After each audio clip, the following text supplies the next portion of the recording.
Selain pemirsa, Gubernur DKI Jakarta Basuki Cahayapurnama mengaku tidak akan menggelar operasi khusus ke tempat hiburan malam menjelang Ramadan tahun ini.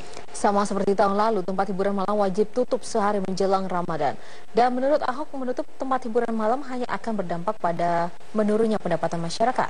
Apalagi mereka yang bekerja di tempat hiburan itu adalah orang yang juga menjalankan ibadah puasa. Ya, meski demikian, Ahok berharap pengelola tempat hiburan malam dapat mematuhi keputusan Pemprov DKI Jakarta dalam membuka tempat hiburan malam, yakni pada pukul 20.30 sampai dengan pukul 1.30 malam. Berdasarkan surat edaran nomor 19 SE tahun 2016 tentang waktu penyelenggaraan industri pariwisata saat Ramadan dan Idul Fitri, Dinas Pemuda, Olahraga dan Kebudayaan Pariwisata DKI Jakarta meminta sejumlah tempat hiburan malam untuk tutup sehari sebelum Ramadan dan tepat pada Hari Raya Idul Fitri.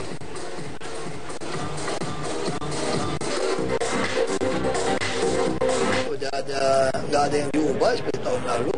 Satu hari sebelum itu harus tutup. Tapi yang selama Ramadan ada jamnya. Karena yang kerja di tempat-tempat hiburan juga orang yang melaksanakan ibadah puasa juga. Dan dia juga mau lebaran, apakah mau dikasih tidak makan mereka? Tidak dapat penghasilan. Tapi yang penting jamnya diatur. Wakil Presiden Indonesia Yusuf Kala dan Perdana Menteri Malaysia membahas tenaga kerja wanita Indonesia di Malaysia yang terancam hukuman mati karena kasus narkoba. Kepada JK, Perdana Najib Razak meminta Indonesia menghormati hukum yang berlaku di Malaysia. Dan dalam lawatannya ke Malaysia selama 2 hari, Yusuf Kala dan Najib Razak sempat membahas persoalan hukuman mati tenaga kerja wanita Indonesia asal Ponorogo, Rita Krisdianti di Malaysia atas kasus narkoba. JK telah mengupayakan agar warga negaranya tidak dihukum mati. Namun Najib meminta pemerintah Indonesia menghormati hukum yang berlaku di Malaysia sebab kedua negara sama-sama menerapkan hukuman mati bagi kasus narkoba. Namun upaya pemerintah Indonesia untuk membela warga negaranya tetap dilakukan. Bantuan hukum untuk upaya banding di pengadilan Malaysia akan ditempuh.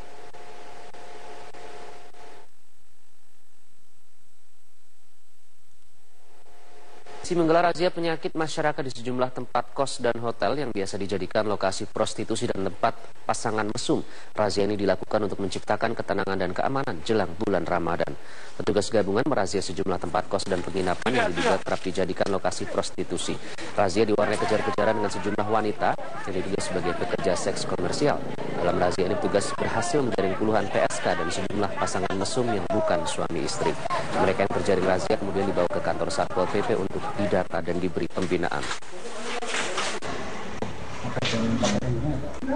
Sementara itu di Banyumas, Jawa Tengah, petugas gabungan merazia sejumlah hotel di kawasan wisata Batu Raden.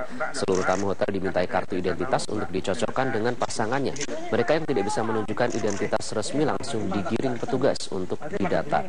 Dalam razia kali ini, petugas berhasil menjaring belasan pasangan mesum yang sedang berduaan di kamar hotel.